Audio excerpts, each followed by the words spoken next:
इन्नल हम्दुलिल्लाह नहमदुहु व नस्तईनुहु व नस्तगफिरुहु व नु'मिनु बिही व नतवक्कलु अलैहि व नऊज़ु बिल्लाहि मिन शुरूरि अनफुसिना व मिन सय्यिआति अमालिना मन यहदिहिल्लाहु फला मुदिल्ल लहु व मन युद्लिल फला हादिय लहु व अशहदु अल्ला इलाहा इल्लल्लाहु वहदहु ला शरीका लहु व अशहदु अन्न मुहम्मदन अब्दुहु व रसूलुहु अम्मा बाद फ़इन्न खैरल हदीस किताबुल्लाह व खैरल हदी हदी मुहम्मदिन सल्लल्लाहु अलैहि वसल्लम व शर्रल उमूरि मुहदसातुहा व कुल्लु मुहदसतिन बिदअह व कुल्लु बिदअतिन ज़लाला व कुल्लु ज़लालतिन फिन्नार।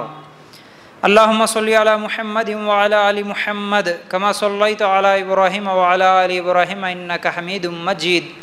अल्लाहुम्मा बारिक अला मुहम्मदिन व अला आलि मुहम्मद कमा बारकत अला इब्राहीम व अला आलि इब्राहीम इन्नका हमीदुम मजीद। वक़ाल अल्लाहु तबारक व तआला फ़ी क़ुरानिल मजीद या अय्युहल्लज़ीना आमनुत्तक़ुल्लाहा हक़्क़ तुक़ातिही व ला तमूतुन्ना इल्ला व अंतुम मुस्लिमून। रब्बि इश्रह ली सदरी व यस्सिर ली अमरी वहलुल उक़दतम मिन लिसानी यफ़क़हू क़ौली। हर किस्म की तारीफ़, हम्द व सना, किब्रियाई और बड़ाई उस अल्लाह रब्बुल इज़्ज़त के लिए हैं जो तमाम जहानों का पालने वाला रब है, और इसी तरह उसके आखिरी नबी मुहम्मदुर रसूलुल्लाह सल्लल्लाहु अलैहि वसल्लम पर बेशुमार दरूद व सलाम। हम्द व सना के बाद आज हम लोग मैं नमाज क्यों पढ़ूं इस उन्वान के तहत कुछ बातें कुरान और सुन्नत की रोशनी में इंशाअल्लाह सुनेंगे। अल्लाह ताला से हम दुआ करते हैं कि अल्लाह हमें कहने सुनने से ज़्यादा अमल करने की तौफ़ीक़ अता फ़रमा, आमीन या रब्बल आलमीन। जिसे सबसे ज़्यादा आज मुसलमान बोझ समझा हुआ है वो नमाज है, जिसे आसानी के साथ छोड़ते हैं वो नमाज है, और इसे छोड़ते हुए कोई गुनाह नहीं समझते, कोई तकलीफ़ भी दिल में महसूस नहीं होती और कोई डर और खौफ भी नहीं होता इसको छोड़ते हुए। यही इबादत है, वो है नमाज। अल्लाह के लिए गौर करना, आज अच्छे अच्छे दीनदार भी जो अपने आप को दीनदार समझते हैं और जिनके घर में हमेशा दीनदारी की बातें भी होती हैं, बल्कि कई घर ऐसे हैं जिसमें आलिम उलमा होते हैं, यानी औरतें भी या तो आलिम होती है या मर्द उनके घर के आलिम होते हैं या हाफिज़ होते हैं, या नहीं तो सुन्नतों पर अमल करते हुए दाढ़ी टोपी ये सब चीज़ें नज़र आती है। ऐसे घरानों में भी फजर की नमाज नहीं पढ़ी जाती। कम से कम 4 नमाजें तो पढ़ लेते हैं, लेकिन फजर की नमाज ऐसे घरों में भी बड़ी मुश्किल और बहुत ही तकलीफ़ और बोझ समझा जाता है। फजर की नमाज नहीं पढ़ते, बल्कि अफसोस के साथ ये कहना पड़ता है मिंबरों पर ठहर के खुतबात देने वाले भी, बयानात करने वाले भी अक्सर ऐसे होते हैं जो फजर की नमाज उनकी ज़िंदगी में बार बार छूटती है। मस्जिदों की इमामों की भी नमाज बार बार छूटती हैं। हफ्ते में 1-2 तो नमाज फजर की नमाज में इमाम साहब मौजूद नहीं होते। ऐसे भी हालात आज हमारे माशरे में हम देख रहे हैं। बहरहाल ऐसा क्यों, ऐसा क्यों, नमाज मैं क्यों पढ़ूं? अगर हम लोग इस सवाल को लेकर गौर करें तो इंशाल्लाह मेरा पूरा उन्वान अगर समझेंगे तो बात समझ में आती है। हम नमाज क्यों पढ़े? देखिए, सबसे पहली आयत जिसे आज हम इंशाल्लाह शुरू करेंगे वो है सूरे नहल की आयत नंबर 78। अल्लाह ताला इस आयत में फरमाते हैं वल्लाहु अखरजकुम मिन बुतूनि उम्महातिकुम ला तालमून शैअन व जअल लकुमुस समअ वल अबसारा वल अफइदता लअल्लकुम तशकुरून। इस आयत का तर्जुमा क्या है? अल्लाह ताला फरमाते हैं अल्लाह ताला ने तुम्हें तुम्हारी माओं के पेट से निकाला है कि उस वक़्त तुम कुछ भी नहीं जानते थे। उसी ने तुम्हारे कान और आँखें और दिल बनाए ताकि तुम शुक्रगुजारी करो। इस आयत से हम लोगों को जो अहम बात मालूम होती है, अगर इस एक आयत को हम समझ ले, इस एक आयत को अगर हम समझ ले तो इंसान ज़िंदगी में कभी नमाज नहीं छोड़ सकता, कोई नमाज नहीं छोड़ सकता जो उसके ऊपर फ़र्ज़ है। अल्लाह के लिए गौर करना, इस आयत में अल्लाह ताला फरमाते हैं कि अल्लाह ताला ने तुम्हें तुम्हारी माओं के पेट से निकाला उस हालत में कि तुम कुछ भी नहीं जानते थे। हाँ, बिल्कुल हकीकत यही है कि हम नहीं जानते थे इस दुनिया में आने के बाद हमें किस चीज़ की ज़रूरत होती है। हमें आँखों की ज़रूरत होती, कानों की ज़रूरत होती, पैरों की ज़रूरत होती, हाथों की ज़रूरत होती। ये चीज़ें हम नहीं मांगे, हमको नहीं मालूम था, फिर भी अल्लाह ताला ने बग़ैर मांगे ये सब चीज़ें दिया। फिर उसके बाद अल्लाह ताला फरमाते हैं अब तुम्हारी ज़रूरत की चीज़ें अल्लाह ताला ने आँखें, इस आयत में फरमाते हैं अल्लाह ताला आँखें, कान और दिल अल्लाह ताला ने दिए। ये सब चीज़ें क्यों दिया? लअल्लकुम तशकुरून, ताकि तुम उसका शुक्रिया अदा करो। ये सब चीज़ें अल्लाह ताला ने जो दिया, इस आयत से जो अहम बात मालूम होती है वो ये है, अल्लाह की जो भी नेमतें, अल्लाह ताला की जो भी नेमतें हम इस्तेमाल कर रहे हैं, पूरा जिस्म अगर हम लोग देख लें, ये सब अल्लाह की दी हुई नेमतें हैं। उसके अलावा आज जो हम कमाते हैं, जो खाते हैं, ये सब चीज़ें अल्लाह की दी हुई है। ये ज़मीन, ये आसमान, ये बारिश, ये हवाएं, सब कुछ अल्लाह का दिया हुआ है। तो बहरहाल अल्लाह ताला ये सब कुछ क्यों दिया?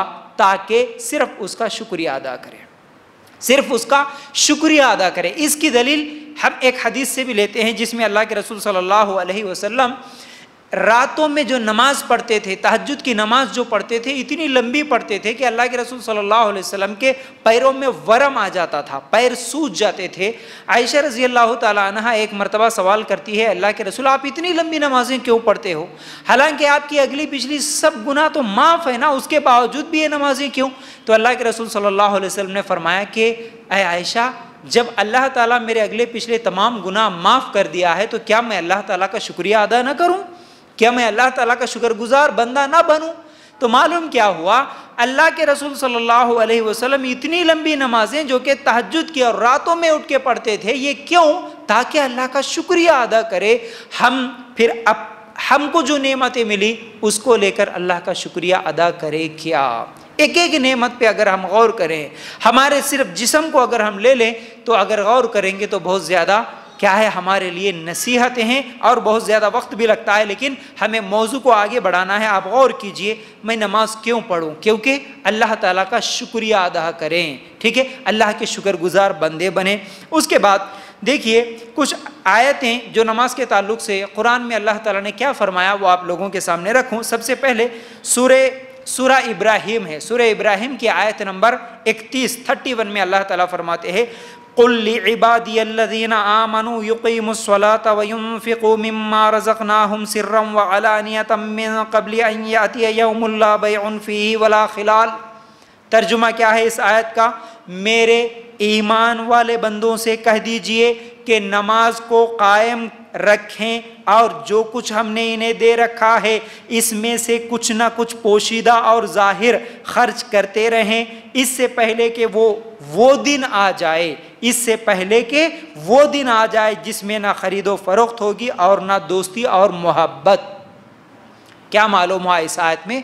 अल्लाह के लिए गौर करना। इस आयत पर अल्लाह ताला फरमाते हैं मेरे ईमान वाले बंदों से कह दो, यानी हम लोगों से अल्लाह ताला हुक्म दे रहे हैं हम लोगों को, यानी जो भी ईमान लाया, जो कलमा पढ़ा, जो अपने आप को मुसलमान समझता है, तो मुसलमानों से कहो, ईमान वालों से कहो। क्या कहना है कि वो नमाजों को कायम रखें। सबसे पहला हुक्म अल्लाह ताला का इस आयत में जो आ रहा, वो नमाजों को पढ़े, नमाज पढ़े, नमाज को कायम रखे, जो उन पर फ़र्ज़ किए गए हैं उन नमाजों को पाबंदी के साथ अदा करे, और जो कुछ हमने इन्हें दे रखा है, अल्लाह ने जो दिया है उसमें से अल्लाह की राह में खर्च करते रहे। कौन सा दिन आने से पहले? उस दिन से कि जिस दिन ना खरीदो फरोख्त होगी और ना दोस्ती और ना मोहब्बत, यानी वो क़यामत का दिन आने से पहले पहले।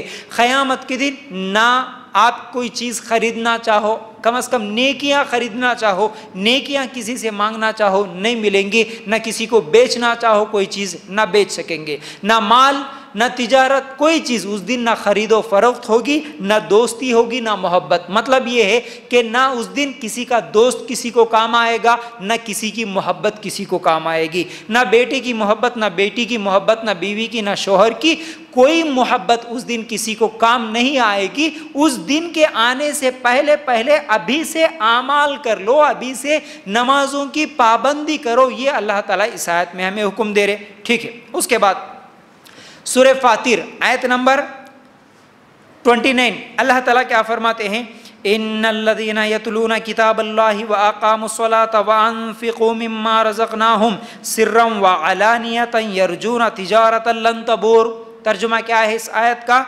जो लोग किताब अल्लाह की तिलावत करते हैं और नमाज की पाबंदी रखते हैं और जो कुछ हमने अता किया है इसमें से पोशीदा हो या एलानिया खर्च करते हैं, वो ऐसी तिजारत के उम्मीदवार है जो कभी खसारे में नहीं होगी। यानी अल्लाह ताला इसमें तिजारत के बारे में बता रहे। तिजारत यानी बिजनेस। अल्लाह ताला फरमाते हैं एक ऐसा बिजनेस है, एक ऐसा तिजारत है जिसका कोई नुकसान नहीं है। दुनिया में कोई इंसान कोई कारोबार करता है, कोई तिजारत करता है, तो उसे यह डर लगा हुआ होता है कि वो नुकसान भी हो सकता है, उसमें उसका नुकसान भी हो सकता है, उसका फ़ायदा भी हो सकता है। लेकिन अल्लाह ताला इस आयत में एक गारंटी दे रहे हैं। वो गारंटी ये है कि मैं एक ऐसी तिजारत का, एक ऐसी बिजनेस का, अल्लाह ताला इस आयत में फरमाते हैं कि एक ऐसी बिजनेस के बारे में मैं आपको बता रहा हूँ कि जिसमें कोई नुकसान नहीं होगा, जिसमें फ़ायदा ही फ़ायदा है। ऐसी तिजारत की तुम उम्मीद रखो। तो ऐसी तिजारत का मतलब क़यामत के दिन उसके लिए फ़ायदा ही फ़ायदा है, कोई नुकसान नहीं होगा। किसके लिए?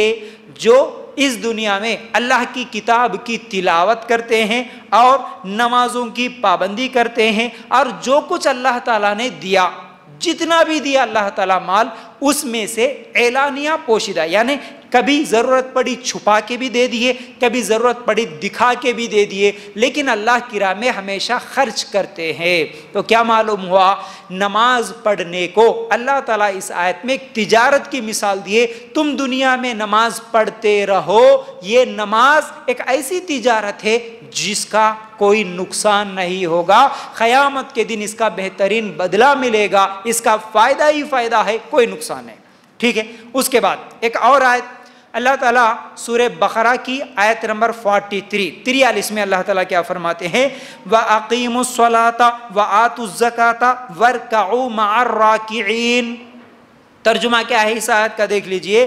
और नमाजों को कायम करो और ज़कात दो और रुकू करने वालों के साथ रुकू करो। क्या है? नमाज कायम करो, ज़कात देना है। अगर ज़कात के मुस्तहिक़ बन गए हो तो ज़कात भी देते रहो, और रुकू करने वालों के साथ रुकू करो। का मतलब क्या है? जमात के साथ नमाज पढ़ो। यानी मर्द है, मर्दों के लिए अल्लाह ताला इस आयत में क्या हुक्म दे रहे? औरतों के लिए भी है, लेकिन क्योंकि उमूमन नमाज के लिए मस्जिद में हमेशा मर्द जाते हैं, तो इसलिए अल्लाह ताला हुक्म दे रहे कि रुकू करने वालों के साथ, जमात के साथ मिलकर नमाज पढ़ते रहो। अल्लाह ताला इस आयत में ये हुक्म दिए। उसके बाद सूरह बकरा की आयत नंबर 153 अगर निकाल के देखेंगे, अल्लाह ताला नमाज के बारे में, इन सब आयतों में अल्लाह ताला नमाज के बारे में क्या हुक्म दे रहे, यही मैं आप लोगों को बताना चाह रहा हूँ। सूरह बकरा आयत नंबर 153 क्या है? या अय्युहल्लज़ीना आमनुस्तईनु बिस्सब्रि वस्सलाह इन्नल्लाहा मअस्साबिरीन। तर्जुमा क्या है इस आयत का?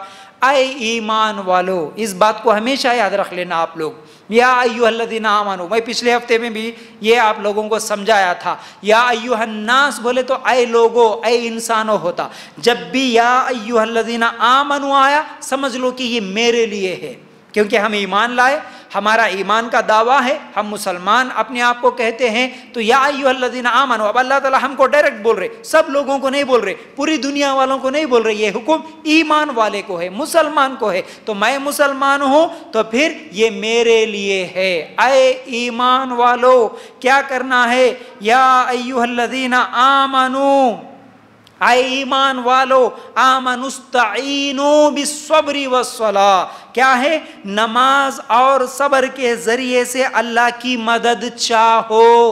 इस आयत को समझिए, इस आयत पर गौर कीजिए। नमाज और सब्र के ज़रिए से अल्लाह की मदद हासिल करो, मदद चाहो। मतलब अल्लाह ताला बता दिए कुरान में, अल्लाह ताला तुम्हारी मदद करेगा, तुम्हारी मुश्किलात में, तुम्हारी तकलीफ़ों में, तुम्हारे परेशानियों में, तुम्हारी बीमारियों में, तुम्हारे टेंशनों में अल्लाह ताला तुम्हारी मदद करने के लिए हमेशा अल्लाह ही मदद करता है। मदद करने के लिए अल्लाह ताला तैयार है, लेकिन अल्लाह के अलावा दूसरा तो कोई मदद नहीं कर सकता। लेकिन अल्लाह ताला शर्त रखे, क्या? अल्लाह की मदद आएगी लेकिन दो चीज़ों के साथ। क्या है वो दो चीज़ें? आए ईमान वालो, नमाज और सब्र के जरिए से अल्लाह की मदद हासिल करो। नमाज पढ़ो और सब्र करो, यानी नमाज पढ़ के अल्लाह से दुआ करो, अल्लाह से मांगो, और तुम्हारी मुश्किल, तुम्हारी परेशानी, तुम्हारी बीमारी, इस पर सब्र करो। सब्र के साथ नमाज, ये दो चीज़ें हमसे नहीं होती है, ये दो चीज़ें हमसे नहीं होती। अल्लाह ताला, हालांकि अल्लाह ताला का एक क़ानून है, अल्लाह ताला ने बता दिया, ऐलान कर दिया, अल्लाह की मदद आएगी। आए मुसलमानों, अल्लाह तुम्हारी मदद जरूर करेगा। है मुसलमानों, तुम ईमान वाले हो, अल्लाह की मदद तुम्हारे साथ है, लेकिन दो चीजें कभी नहीं छोड़ना, एक नमाज, एक सब्र। लेकिन मुश्किल, परेशानी, बीमारी आने के बाद सबसे जल्दी जो चीज हमारे जिंदगी से जो छूटती है वो यही दो चीजें हैं। अगर 5 टाइम नमाज पढ़ने की हमें आदत पहले से है भी, तो ऐसी मुश्किल हालत में हमें नमाज याद नहीं आती। कभी मुश्किल है, कभी बच्चा बीमार, कभी किसी का एक्सीडेंट हो गया, कोई मर गया, घर में इंतकाल हो गया, हमको नमाज याद नहीं रहती। हम 2 वक्त ऐसे हैं जिस पर हमको नमाज याद नहीं रहती, एक खुशी का, एक गम का वक्त। खुशी में भी हम नमाज को भूल जाते हैं। अगर नमाज पढ़ने की आदत है तो भी 5 टाइम नमाज पढ़ने की जिसे आदत है, नमाज का पाबंद है, वो मर्द हो या औरत हो, वो भी खुशी और गम में नमाज भूल जाता है, नमाज को भूल जाता। और दूसरा, सब्र को भूल जाते हम। यानी मुश्किल आने पर हमको सब्र करना है, तकलीफ आने पर हमें सब्र करना है, लेकिन वो मुश्किल, वो तकलीफ, वो बीमारी पर हमसे सब्र नहीं होता। सबसे पहले हमारी जुबान से शिकवे, शिकायतें, अल्लाह पर नाराजगी और ये तमाम गुनाह के काम सब कुछ कर लेते। उसके बाद कभी तो भी याद आया तो हाथ उठा के अल्लाह मेरी ये मदद कर दे, अल्लाह मैं मुश्किल में हूँ। क्या है ये सब्र नहीं होता, ये तरीक़ा नहीं होता अल्लाह की मदद हासिल करने का। अल्लाह के लिए गौर करना, अल्लाह की मदद आएगी किसके साथ? अल्लाह की मदद हर हालत में, किसी भी हालत, कौन सी भी तकलीफ हो, कौन सी भी मुश्किल हो, अल्लाह की मदद आएगी जरूर। लेकिन कब? तुम नमाज पढ़ोगे। मुश्किल में और ज्यादा मदद, नमाज पढ़ो। अल्लाह के रसूल सल्लल्लाहु अलैहि वसल्लम के ताल्लुक से आता है कि अल्लाह के रसूल सल्लल्लाहु अलैहि वसल्लम को जब कभी भी कोई मुश्किल, कोई परेशानी होती, कोई तकलीफ आती, सबसे पहले हमारे नबी सल्लल्लाहु अलैहि वसल्लम नमाज पढ़ते थे। सबसे पहले नमाज पढ़ते थे हमारे नबी सल्लल्लाहु अलैहि वसल्लम। हम सबसे पहले नमाज ही छोड़ देते हैं। ठीक है, फजर से पहले एक गम की खबर आपको आ गई, फजर से पहले, हालांकि आप फजर के लिए उठते हैं, या जोहर से पहले, अभी जोहर का नमाज वक्त शुरू हो रहा था, फौरन कॉल आया आपके बच्चे का एक्सीडेंट हो गया या कुछ तो भी हो गया, कोई हॉस्पिटल में शरीक हुए। क्या आप ये पहले सोचते हैं कि नमाज का वक्त तो हो गया, पहले फर्ज नमाज पढ़ूं फिर उसके बाद हॉस्पिटल जाऊं? नहीं सोचते। पहले भागो, पहले दौड़ो, पहले क्या हुआ जाओ वहां पर रो धो, शिकवे शिकायतें करो, उसके बाद देखो अगर टाइम रहा तो नमाज पढ़ो, नहीं तो बिल्कुल भी नमाज की छुट्टी। हम नमाज नहीं पढ़ते।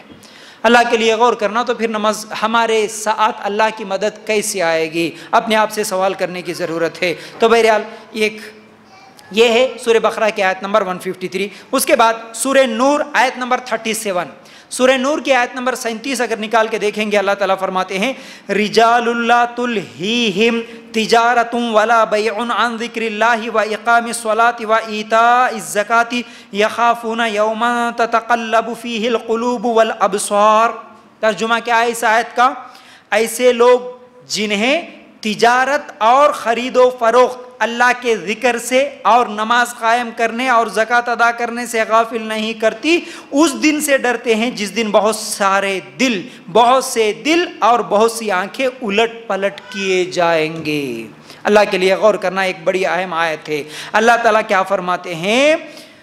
ये वो लोग हैं, यानी उनकी तिजारत, यानी तिजारत करते हैं वो लोग, बिजनेस करते हैं, काम करते हैं, पैसा कमाते हैं, लेकिन उनकी तिजारत और उनका खरीदना और उनका बेचना, उनका कोई भी काम अल्लाह के जिक्र से और नमाज पढ़ने से नहीं रोकता। समझ रहे ना? अल्लाह के जिक्र से उनकी दुकान नहीं रोक सकती। नमाज का टाइम हुआ तो वो दुकान में बैठ के नमाज नहीं छोड़ते। कारोबार करते हुए, ड्यूटी करते हुए बहाने बना के, नहीं भाई मेरी ऐसी ड्यूटी है, मेरा ऐसा काम है, मेरा क्या है ऑफिस में, हाँ मुझे क्या है इजाज़त नहीं मिलती है और मेरे पास इतना वक्त नहीं होता है और वही वक्त सबसे ज़्यादा गिराक का होता है, मैं दुकान नहीं छोड़ सकता, मैं जॉब नहीं छोड़ सकता, ये बहाने बनाकर वो लोग नमाज नहीं छोड़ते। कौन लोग?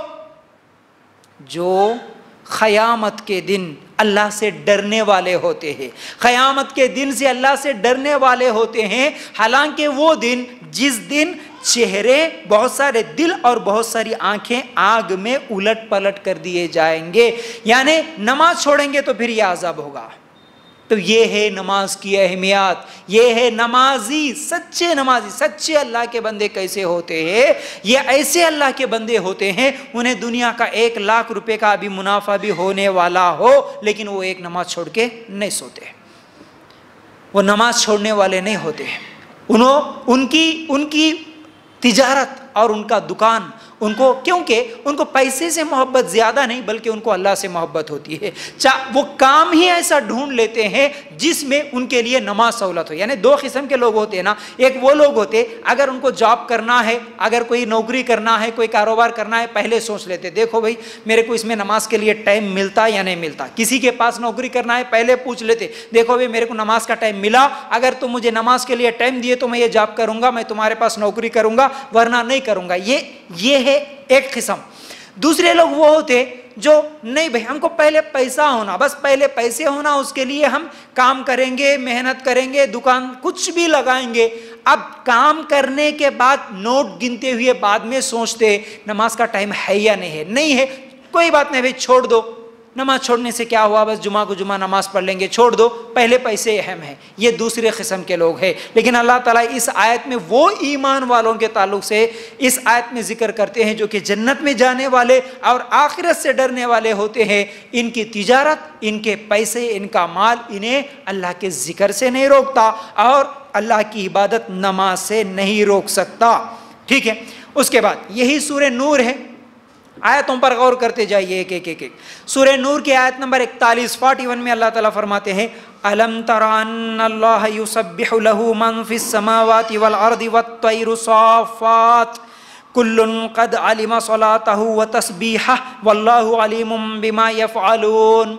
तर्जुमा क्या है इस आयत का, क्या आपने नहीं देखा कि आसमान और ज़मीन की कुल मखलूक और पर फैलाए उड़ने वाले कुल परिंद अल्लाह की तस्बीह में मशगूल है, हर एक की नमाज और तस्बीह उसे मालूम है, लोग जो कुछ करें इसे अल्लाह बखूबी वाकिफ है। समझो इन आयतों को, समझो अल्लाह के लिए। ये अल्लाह का मैसेज है, ये अल्लाह का पैगाम है, अल्लाह ताला का समझाने का अंदाज है। ये कुरान कितना आसान है, कुरान का तर्जुमा पढ़ो, दिलों को सुकून मिलेगा, बात समझ में आएगी। बार बार यही कहता हूँ, अल्लाह के लिए गौर करना मेरे भाई और मेरी माँ बहनों। अल्लाह ताला इस आयत में कितनी बेहतरीन बात समझा रहे। क्या आपने नहीं देखा आसमान और ज़मीन की कुल मखलूक, आसमान में जो कुछ है, जमीन में जो कुछ है और पर फैलाए उड़ने वाले परिंदे, यानी आसमान और जमीन के बीच में ये जो परिंदे हैं ये सब भी क्या कर रहे हैं, अल्लाह की तस्बीह बयान कर रहे हैं, अल्लाह की इबादत कर रहे हैं, अल्लाह के लिए ये सब नमाज पढ़ रहे हैं। वो अल्लाह जानता इनकी नमाज का तरीक़ा कैसा है, वो अल्लाह ही जानता इनकी तस्बीह कैसी है, इनकी नमाज का तरीक़ा कैसा है। अल्लाह सब कुछ जानने वाला है। तो क्या हमको क्या समझना है, ऐसी आयतों पर रुककर थोड़ा गौर करना है। हमको क्या गौर करना है, अल्लाह ताला तो इस आयत में फरमा दिया पूरी मखलूक, ज़मीन और आसमानों की हर मखलूक जब अल्लाह की इबादत कर रही है, अल्लाह की तस्बीह बयान कर रही है, अल्लाह के आगे नमाज पढ़ रही है, झुक रही है,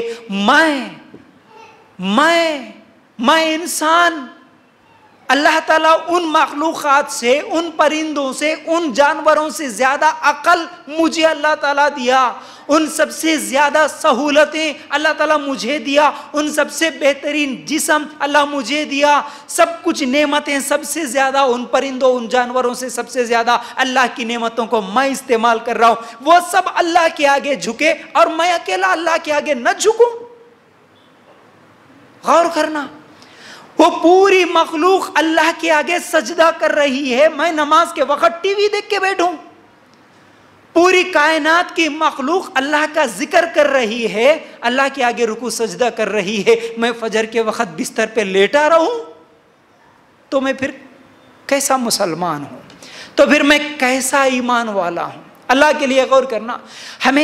हमको कई चीज़ों में शर्म आती ना, कुछ लोगों को देख के, अरे नहीं जी, एक जगह है, अगर कोई एक ऐसी जगह है जहां पर, गौर से सुनना इन बातों को और मिसालों पर भी गौर करना, कोई एक ऐसी जगह है समझिए जहां पर सब की सब बुर्का पहनी हुई पर्दा करने वाली औरतें आपको नजर आ गई, ठीक है।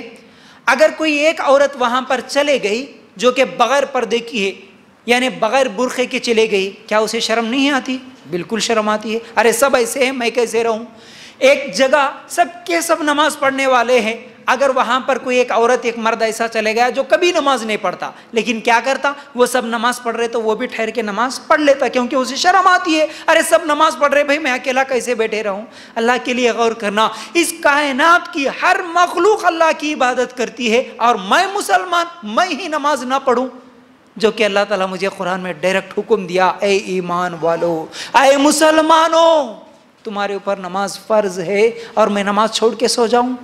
ये शर्म की बात नहीं है अपने आप से सवाल करना। उसके बाद सूरह अनकबूत है, आयत नंबर 45 अल्लाह ताला क्या फरमाते हैं, उतलु मा ऊहिया इलैका मिनल किताबि व अकीमिस स्वलाता इन्नस्सलाता तन्हा अनिल फहशाइ वल मुनकर व लज़िक्रुल्लाहि अकबर वल्लाहु यअलमु मा तस्नऊन। तर्जुमा क्या है इस आयत का, जो किताब आपकी तरफ वही की गई, इसे पढ़िए और नमाज कायम करें। यकीनन नमाज बेहयाई और बुराई से रोकती है। नमाज पढ़ने का फायदा किसको है? नमाज पढ़ने से अल्लाह का फायदा है। हम नमाज पढ़ेंगे तो क्या अल्लाह की बादशाहत में कोई इजाफा होगा? हम नमाज नहीं पढ़ेंगे तो क्या अल्लाह की बादशाहत में कोई कमी होगी? अल्लाह की ताकत और अल्लाह की क़ुव्वत और अल्लाह की कुदरत में कोई कमी होगी? क्या अल्लाह ताला को हमारी नमाजों की ज़रूरत है? क्या अल्लाह ताला को हमारे रुकू और सजदे की ज़रूरत है? हम पुकारेंगे तो अल्लाह की बादशाहत कायम रहेगी, अगर हम पुकारेंगे नहीं तो अल्लाह की बादशाहत ख़त्म होगी? ऐसा नहीं है ना, ऐसा नहीं है ना। वो बादशाह दुनिया की बादशाहत की तरह उसकी बादशाहत नहीं है। हम वोट डालेंगे तो फला आदमी सीएम बनेगा, पीएम बनेगा, अगर हम वोट नहीं डालेंगे तो वो नहीं बनेगा। इसी तरह अल्लाह ताला को हम इबादत करेंगे तो वो बादशाह रहेगा, वो मालिक रहेगा, वो रहमान रहेगा, वो सत्तार रहेगा, वो गफ्फार रहेगा। लेकिन अगर हम नमाज नहीं पढ़ेंगे तो उसकी सत्तारी, उसकी गफ्फारी, उसकी मालिकी, ये सब चीज़ें ख़त्म हो जाएंगी। ऐसा है क्या? नहीं है, नहीं है। उसकी बादशाहत ख़त्म नहीं होगी। क्यों? एक हदीस में है ना वाज़े तौर पर, अल्लाह के रसूल सल्लल्लाहु अलैहि वसल्लम ने क्या फरमाया? अल्लाह ताला फरमाता है कि पूरी कायनात, इस दुनिया में रहने वाले हर एक इंसान उस एक इंसान के जैसा हो जाए जो हमेशा अल्लाह की इबादत करने वाला हो। सब के सब मिलकर, पूरी दुनिया वाले मिलकर तुम अल्लाह की इबादत करने लग जाओ, अल्लाह की बादशाहत में ज़र्रा बराबर ज्यादती नहीं होगी। और तुम पूरी दुनिया वाले मिलकर अल्लाह के नाफरमान बन जाओ, ऐसे नाफरमान दुनिया के सबसे बड़े गुनाहगार की तरह तुम सबके सब गुनाहगार बन जाओ, अल्लाह की बादशाहत में कोई कमी होने वाली नहीं है। फिर क्या होगा? नमाज पढ़ने से अल्लाह का ना फायदा है ना नुकसान है, नमाज पढ़ने से हमारा फायदा है। नमाज पढ़ने से हमारा फायदा, नमाज न पढ़ने से हमारा नुकसान। मैं अभी सिर्फ फायदे बता रहा हूं, आखिर में बताऊंगा नुकसान क्या है। इस आयत में अल्लाह ताला क्या फरमाते हैं? नमाज पढ़ो, ये नमाज तुम्हें बुराइयों से रोकेगी, ये नमाज तुम्हें बेहयाइयों से रोकेगी, और जिसकी नमाज उसे बुराइयों से नहीं रोकती, याद रख लीजिए, समझ लीजिए बात को, उसकी नमाज कोई फायदे वाली नहीं है। नमाज एक होता है आदतन पढ़ना, आदतन, आदत हो गई भाई नमाज की, टाइम हुआ वजू बनाए नमाज पढ़ लिया, आदतन रूटीन चल रही, नमाज चल रही हमेशा। लेकिन वो नमाज भी पढ़ता है, झूठ भी बोलता है, नमाज भी पढ़ता, सूद भी खाता, नमाज भी पढ़ता, जिना करता, नमाज पढ़ता, धोखा देता, नमाज पढ़ता, जुल्म करता, उसकी नमाज उसको कोई फायदा नहीं देगी, याद रखो। क्योंकि अल्लाह ताला इस आयत में क्या फरमा रहे? नमाज पढ़ो, ये नमाज तुम्हें बुराइयों से रोकेगी। जिसकी नमाज उसे बुराइयों से न रोके वो नमाज नमाज नहीं है, फिर वो एक आदत है, वो एक आदत बन गई, वो एक रस्म की तरह चल रहा, रूटीन है। नहीं, नमाज पढ़ेगा 5 टाइम की तो वो नमाज उसे बुराइयों से रोकेगी।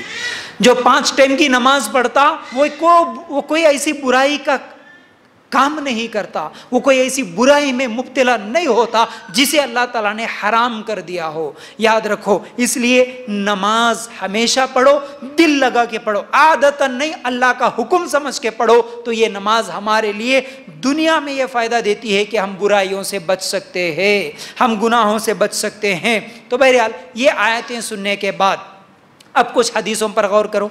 अल्लाह के रसूल सल्लल्लाहु अलैहि वसल्लम ने क्या फरमाया, 5 नमाजें और एक जुमा और दूसरी जुमा के दरमियान, 5 नमाजें इनके दरमियान में भी और एक जुमा दूसरे जुमा के दरमियान होने वाले गुनाहों को मिटा देती है, बशर्ते कि वो कबीरा गुनाह ना किया हो। सही मुस्लिम की रिवायत, सही हदीस क्या है, गौर करो। अब हम हमेशा, असल में यहाँ पर एक गलतफहमी भी दूर कर दूँ मैं। गलतफहमी क्या है, हमारे मुसलमान क्या समझते, हमेशा वो जो बयान करने वाले भी ऐसे ही फ़ज़ाइल बयान करके छोड़ देते, उसकी हकीकत आपको नहीं समझाते, इसलिए लोग गलतफहमी में क्या है, फ़ज़ाइल क्या बयान करते, एक तो तौहीद की फ़ज़ाइल, कलमे की फजीलत लोग बयान करते, और दूसरा नमाज की फजीलत बयान करके छोड़ देते। क्या फजीलत है, तुम अगर शिरक नहीं करो तो जितने चाहे गुनाह कर लो, अल्लाह तुम्हें जन्नत में दाखिल करता। तुम कलमा पढ़ लिए, तुम जन्नत में जाते, ये कलमा तुम्हें जन्नत में लेके जाता। हमेशा फजाइल सुनते रहे, दिमाग में बैठ गया। दूसरा, नमाज का जब भी बयान होता, 5 टाइम की नमाज पढ़ो, नमाज गुनाहों को मिटा देती। मतलब क्या है, अच्छा हम 5 टाइम नमाज पढ़ेंगे, इधर गुनाह भी करेंगे, क्योंकि नमाज पढ़े तो गुनाह माफ हो रहे ना। चलो, हमारा कलमा और हमारी नमाजें, हम गुनाह कर भी लिए तो ये गुनाहों को मिटाने के लिए काफ़ी है हमारा कलमा, हमारा नमाज, बस। इसलिए नमाज भी पढ़ो, मुसलमान भी अपने आप को समझो, उधर गुनाह पे गुनाह भी करते चले जाओ। यही हालत है आज मुसलमानों की। याद रखो, कोई सिर्फ कलमा पढ़ के जन्नत में नहीं जाता, कोई सिर्फ 5 टाइम की नमाज पढ़ के जन्नत में नहीं जाता, जब तक के उसका हिसाब ना हो, जब तक के हिसाब ना हो। हम लोग हमारे पास तो ऐसी ऐसी बातें फैला के रख दिए, रमजान में मर गए तो जन्नत, उम्रे को जाके मर गए तो जन्नत, हज को जाके मर गए तो जन्नत, जुमा के दिन मर गए तो जन्नत, हर जगह जन्नत। शराबी मर गया रमजान के महीने में, अरे जन्नत भाई कौन सी नेकी कर लिया कि इन्हें, क्या नेकी कर लिया, शराब के नशे में मरा, हराम मौत मरा उन्हें। इस हदीस में अल्लाह के रसूल सल्लल्लाहु अलैहि वसल्लम क्या फरमाते हैं, हाँ 5 टाइम की नमाजें आपस में जो होने वाली, नमाजों के दरमियान में होने वाली गुनाहों को मिटा देती हैं, लेकिन कौन से, अगर वो कबीरा गुनाहों से बचा तो उसके छोटे गुनाह मिट जाते हैं। सूद से बचा, फाइनेंस से बचा, धोखा देने से बचा, ये सब क्या है, जुल्म करने से बचा, शराब पीने से बचा, शिर्क करने से बचा, ये सब कबीरा गुनाह है। इन कबीरा गुनाहों से बचते हुए जाने अनजाने में कभी कोई गलती हो जाती है, छोटे गुनाह, सगीरा गुनाह, उनको ये नमाजें माफ करती है। अल्लाह ताला वो गुनाह माफ करते हैं जो छोटे हैं, ये नमाजों के जरिए से अल्लाह ताला उन गुनाहों को माफ करता।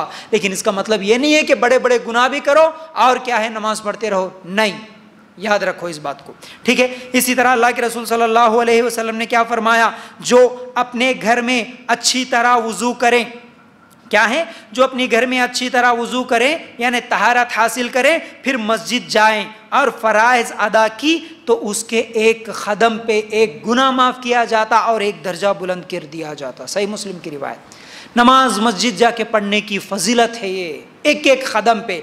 घर में नमाज, घर में तहारत हासिल किया, वुजू बना के गया। तीसरी हदीस अल्लाह के रसूल सल्लल्लाहु अलैहि वसल्लम ने फरमाया, क्या मैं तुम्हें ऐसा अमल न बताऊं, सहाबा से अल्लाह के रसूल सल्लल्लाहु अलैहि वसल्लम ने एक मरतबा फरमाया, क्या मैं तुम्हें ऐसा अमल न बताऊं जिससे अल्लाह ताला खताएं मिटा देता है और तुम्हारे दर्जे बुलंद कर देता है। वो क्या है, अल्लाह के रसूल सल्लल्लाहु अलैहि वसल्लम ने फरमाया, मशक्क़तों के बावजूद वुजू करना और मस्जिद की तरफ कसरत से कदम उठाना, एक नमाज के बाद दूसरी नमाज का इंतज़ार करना। सही मुस्लिम की रिवायत।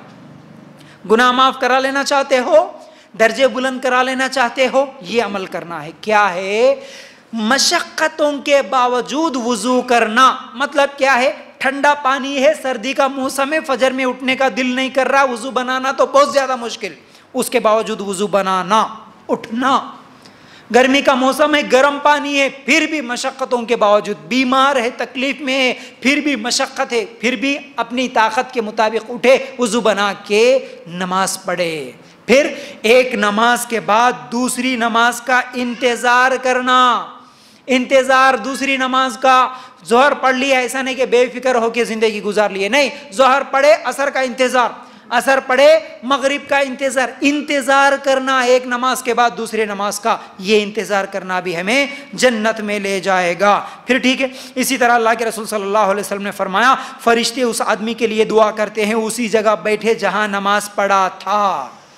जहां नमाज पढ़ा था उसी जगह बैठ के रहने से, यानी आदमी, इंसान या औरत जहां भी नमाज पढ़ी है, नमाज जहां पढ़े उसी जगह पर बैठ के रहें। जितनी देर आप उसी जगह पर बैठे रहेंगे, कुछ भी नहीं कर रहे, आप बैठे सिर्फ उसी जगह पर, तो क्या है, उसके लिए फरिश्ते दुआ करते हैं। हम दुआओं के मुंतज़िर हैं, हम लोगों से कहते हैं जी हमारे लिए दुआ कीजिए, हमारे लिए दुआ कीजिए। वो लोग दुआ करेंगे नहीं करेंगे इसकी गारंटी नहीं, अगर वो लोग दुआ करेंगे तो फिर वो कबूल होगी नहीं होगी इसकी भी गारंटी नहीं। अल्लाह के रसूल सल्लल्लाहु अलैहि वसल्लम ने तो फरमाया इस हदीस में, फरिश्ते तुम्हारे लिए दुआ करेंगे, फरिश्ते तुम्हारे लिए दुआ करेंगे। क्या करने से? कुछ भी करना नहीं है, कुछ भी नहीं। जहां नमाज पढ़े वहां पर बैठो, तुम जितनी देर बैठे उतनी देर तुम्हारे लिए फरिश्ते दुआ करेंगे, अल्लाह इसको माफ कर दे, अल्लाह इसकी मगफिरत कर दे, अल्लाह इसकी गुनाहों को माफ कर, फरिश्ते दुआ करेंगे जी। हमारी हालत ऐसी है, नमाज कब कब ख़त्म होती, अगर नमाज पढ़ने की आदत भी है कब ख़त्म होती, कब सलाम फेरना, कब भागना। औरतें हैं तो किचन में क्या काम है कि बच्चे कब आते कि स्कूल से बच्चों के आने का टाइम हो रहा, बच्चों को रेडी करना है, पकाना है, धोना है, ये करना वो करना। नमाज में भी यही ख्याल, जल्दी से नमाज पढ़ो, जल्दी से फौरन भागो फिर उस काम में। ये औरतों की हालत। मर्दों की हालत, नमाज भी होती है तो दुकान का ख्याल, कारोबार का ख्याल, कौन आए, क्या हुआ क्या नहीं, लेना देना, हिसाब किताब। अल्लाह के लिए गौर करना, ये नमाज पढ़ने के फ़ज़ाइल है। बहरहाल एक और हदीस जिसमें अल्लाह के रसूल सल्लल्लाहु अलैहि वसल्लम ने फरमाया, अबू दाऊद की ये रिवायत है, बच्चा 7 साल का हो जाए, अल्लाह के रसूल सल्लल्लाहु अलैहि वसल्लम ने क्या फरमाया, जब बच्चा यानी लड़का हो या लड़की हो 7 साल के हो जाएं तो फिर उनके लिए नमाज की तलकीन करो, नमाज पढ़ने की आदत डालो, नमाज की आदत डालो। और बच्चा अगर 10 साल का हो जाए अगर नमाज ना पढ़े तो उसे मारो। अल्लाह के लिए गौर करना इस आयत पर। क्या है, बच्चा 7 साल का हो जाए तो 7 साल से ही उसको नमाज की आदत डालो। बोले अल्लाह के रसूल सल्लल्लाहु अलैहि वसल्लम, क्या हम लोग आदत डालते हैं? क्या एक माँ एक बाप लड़के को अपने घर में, लड़की को अपने घर में अगर 7 साल की उम्र से ही उसे नमाज पढ़ने की आदत डाले, यानी उस उम्र में उसको बार बार तलखीन करे, उस उम्र के आने से पहले ही उसको दुआएं सिखाएं, नमाज का तरीक़ा, वज़ू का तरीक़ा, गुस्ल का तरीक़ा, ये सब चीज़ें सिखा दें, उसके बाद फिर आदत डालें। 10 साल के बाद अगर नमाज ना पढ़े तो उसे मारने का हुक्म दिया अल्लाह के रसूल सल्लल्लाहु अलैहि वसल्लम। लेकिन कब पढ़ेगा बच्चा, कब पढ़ेंगी लड़की हमारी घर में नमाज? जब माँ पढ़ेगी तो बेटी पढ़ेगी ना, जब बाप पढ़ेगा तो बेटा पढ़ेगा ना। अगर बाप ही नमाज छोड़ के सो जाए, अब वो 10 साल के बच्चे को आप नमाज पढ़ बेटा बोलेंगे तो पढ़ेगा? नहीं पढ़ेगा। माँ ही अगर नमाज छोड़ के सो जाए तो क्या वो नमाज पढ़ो बोले तो पढ़ सकता है? नहीं पढ़ सकते। इसलिए अल्लाह के लिए गौर करना, नमाज की आदत डालो। सूरह ताहा की आयत नंबर 132 में भी अल्लाह ताला कितनी बेहतरीन बात कहते हैं, वअमुर अहलका बिस्सलाति वस्तबिर अलैहा ला नसअलुका रिज़्क़ा नहनु नरज़ुकुक वल आक़िबतु लित्तक़वा। अपने घर वालों को यानी अपने घर के लोगों पर भी नमाज की ताकीद रख और ख़ुद भी इस पर जमा रह। हम तुझसे रोज़ी नहीं मांगते बल्कि हम खुद तुझे रोज़ी देते हैं। आखिर में बोलबाला परहेज़गारी का ही है।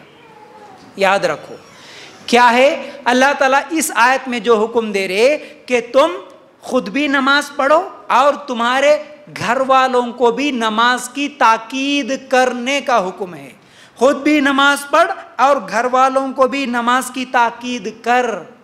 याद रखो, इस आयत पे ठहर के थोड़ी देर के लिए अपने आप से सवाल करना, हमारे घर में झगड़े होते हैं कि नहीं होते?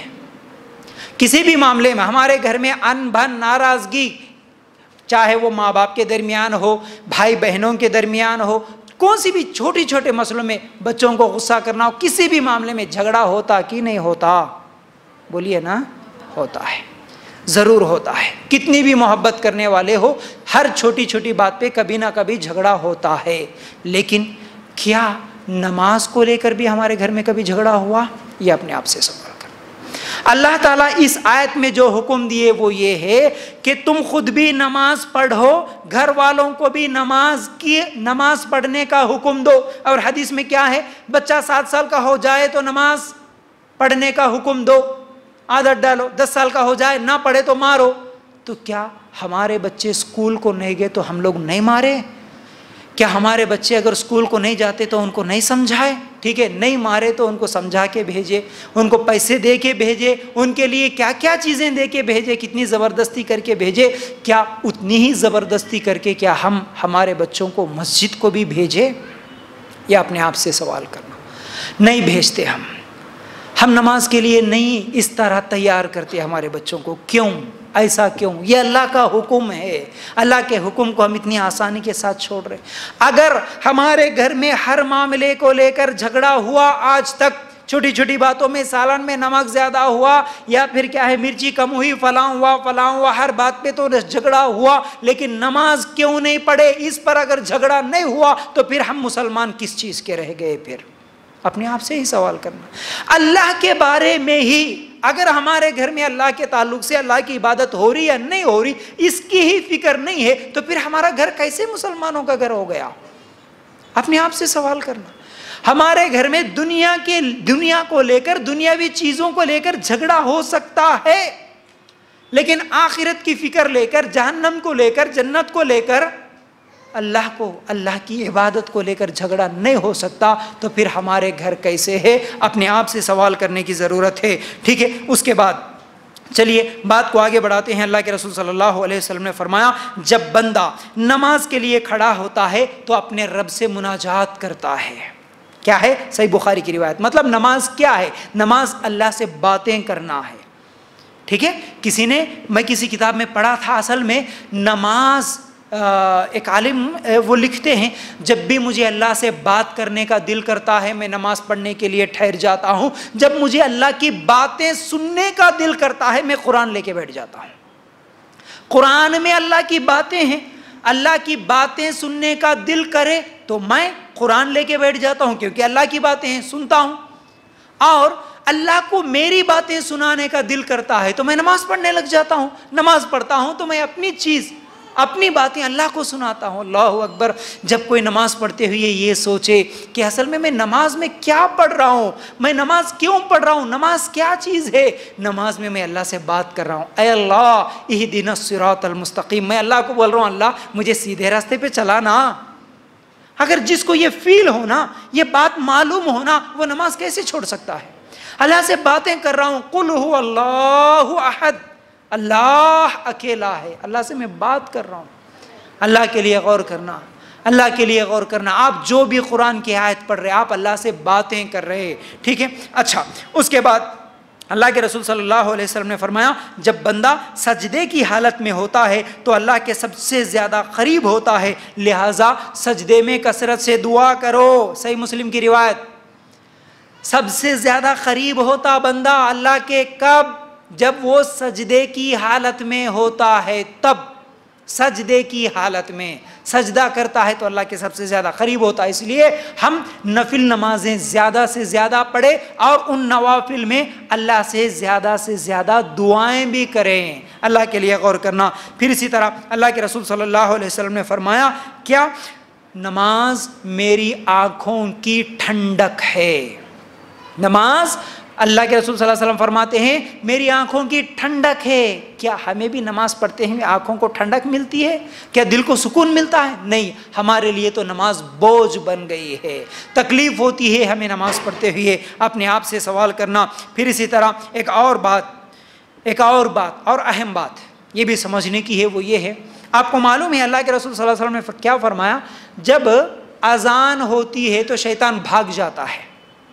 अजान की आवाज़ सुनकर शैतान भागता है। सुनो, यहाँ पर एक अहम बात बोलने वाला हूँ, और दूसरी हदीस भी इसी के साथ आप साथ में ही इसको भी जहन में बिठा लो। आदम अलैहिस्सलाम को अल्लाह ताला ने जब सजदा करने का हुक्म दिया तो किसने सजदा नहीं किया? शैतान ने।